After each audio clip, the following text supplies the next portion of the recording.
दोस्तों आज मैं बहुत अच्छा मैटर लेकर आया हूँ। जो ट्रैक है प्रमोद प्रेमी जी का देसी भतार पावे देसी फार्मूला।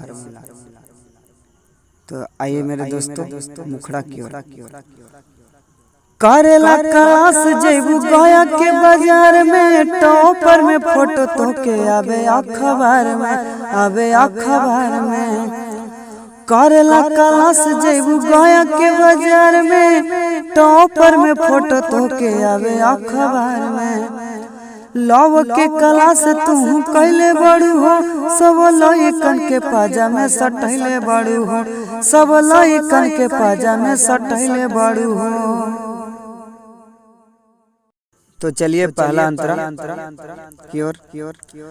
फैशन डिजाइन के पहना तारू कपड़ा डोभी के बाजार में बढ़ावा तारू लफड़ा।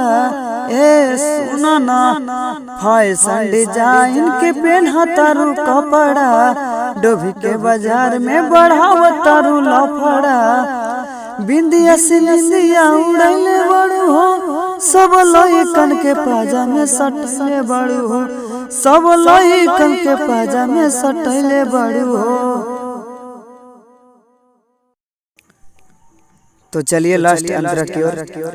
गुरुआ बाजार में तो खैलू छोला पापड़ा पैसा देवे के टाइम कर तारू लफड़ा। ए गोरी जानता नहीं गुरुआ बाजार में तो खैलू छोला पापड़ा पैसा देवे के टाइम कर तारू लफड़ा। अरे उठावा के लाली चमक कैले बड़ू हो सब लइकन के पाजा में सटैले बड़ू हो गोरी लइकन के पाजा में सटैले बड़ू हो।